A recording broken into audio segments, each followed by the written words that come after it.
こんにちは、ミルです。今日はお化粧のお話をします。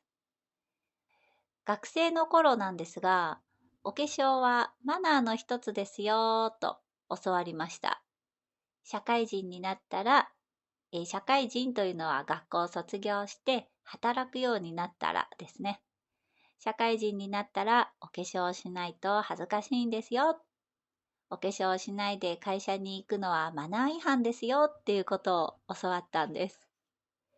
お化粧をしない肌、すっぴんとよく言うんですが、すっぴんで外に出る、会社に行くというのは裸で、またはパジャマ姿で外に出るっていうのと同じなんですよと教わったんですね。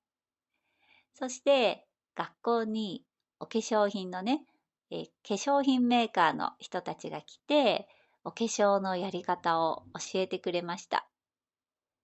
仕事に行くためのメイクですから、派手なメイクはダメですよ。メイク、お化粧ですね。派手なお化粧はダメですよ。自然に見えるようなナチュラルメイクをしましょうって教わりました。なんかね、その時思いました。自然に見えるんだったら、メイクしなくてもいいじゃんって思ったんですけど、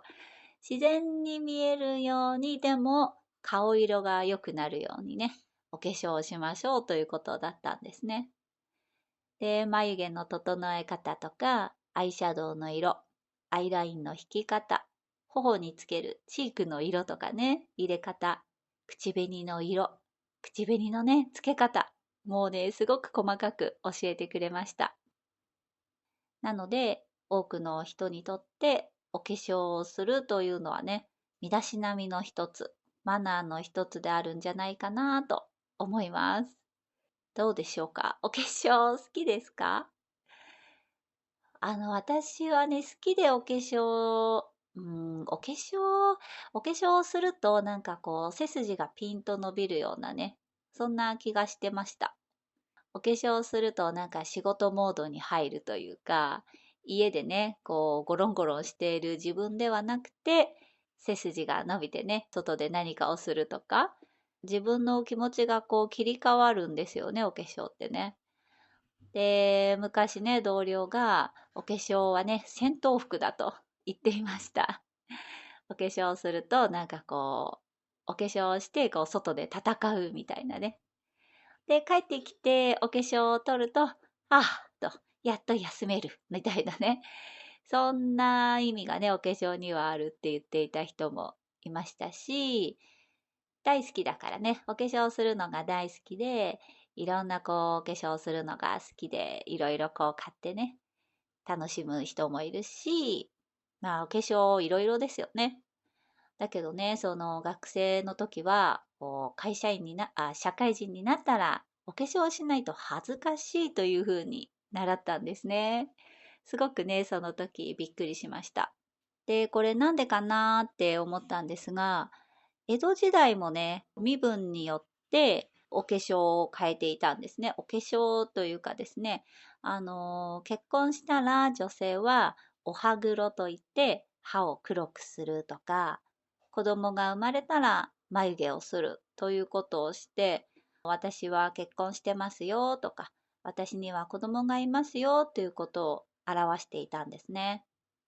で、そんな名残があるから、今もね、社会人になったらお化粧した方がいいですよというかね、しないとマナー違反ですよって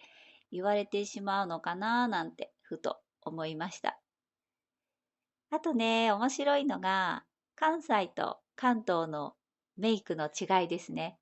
まあ、メイクとか髪型、服装もそうなんですが、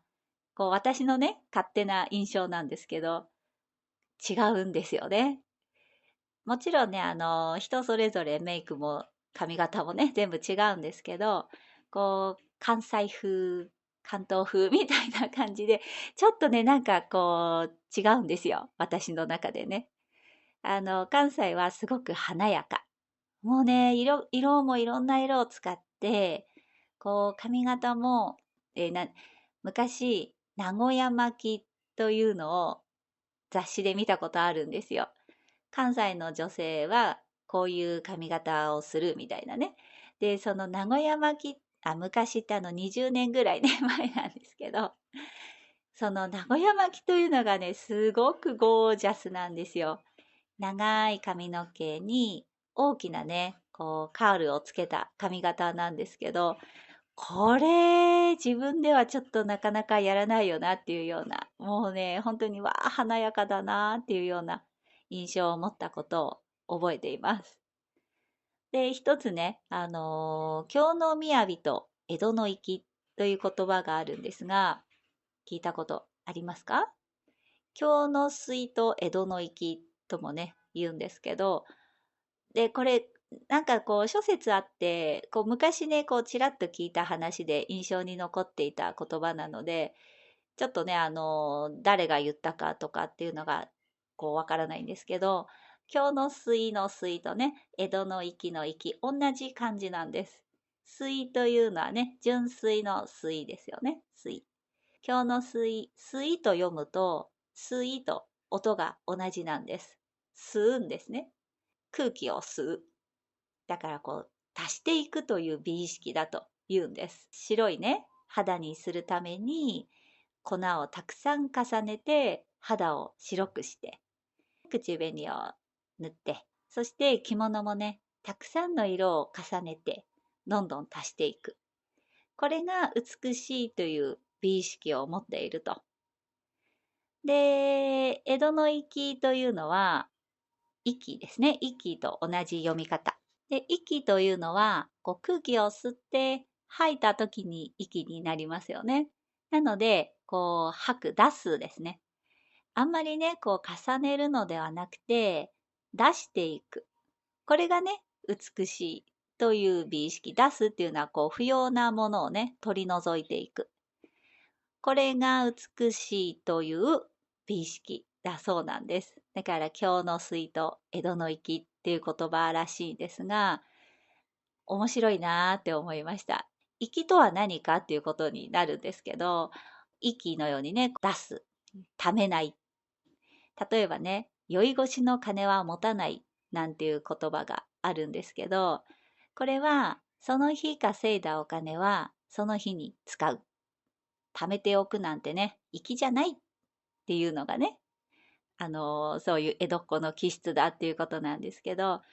これはもう一つ理由があって、江戸の町は火事が非常に多かったんですね。木造の長屋でしたからずっとこう家がつながっていたので、一つ火事になったらね、もう火事があっという間に広がってしまう。で、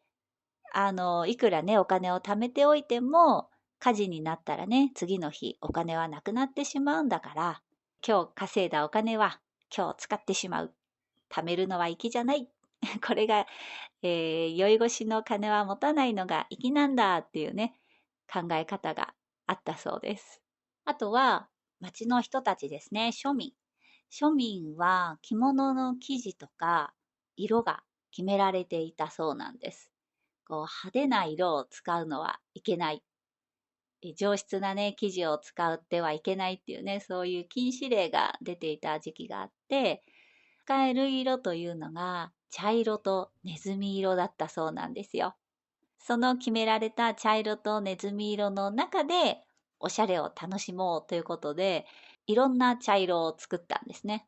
茶色だけでも、何々茶、何々茶とね、こう、パッと見はわからないんですけど、二つを並べてみると違いがわかるで、こう、本当少しの違いのね、いろんな茶色を作ったり、ネズミ色もそうですね。茶色とネズミ色だけは使っていいということだったので、茶色もね、何十種類、ネズミ色もね、何十種類と作ったそうなんです。で、その決められた中で、おしゃれを楽しんでいたんですって。面白いのが、見えるところ、表の生地はそういうね、茶色とかネズミ色の生地を使って、裏地、裏のね、生地には、華やかな色を使ったり、華やかな模様を入れたりして、見えないところでおしゃれを楽しんでいたそうなんですね。これいいですよね。こういうのが粋だというね。で、こういう歴史があるからなのかはちょっとわからないんですけど、まあ私のね、勝手な想像ですけど、東京はシンプルと言いますか、あんまり華やかな色を使うっていう印象が少ないんです。で、そうですね、色味もそんなに華やかじゃないですし、お化粧も洋服も髪型もですね、もちろんね、いろんな個性的な人はいるんですけど、私のイメージではね、関東、東京はすごく落ち着いたイメージ。で、関西はその東京と比べると、もう華やかな印象ですね。さっき話した名古屋巻きもそうなんですけど、もうメイクもすごく華やかで、髪型もね、ゴージャスで、洋服の色味もね、すごく華やか、鮮やかな印象があります。ということで、今日はお化粧のお話をしました。皆さんはお化粧好きですか？楽しいですよね。はい。お化粧品のこのパッケージが可愛いとかね、パケ買いしちゃったとか言うんですけど、パッケージが可愛くて買っちゃったとかね、なんかそういうのもありますよね、女の子ね。はい。ということで、皆さんはどうでしょうか？じゃあ、バイバイ。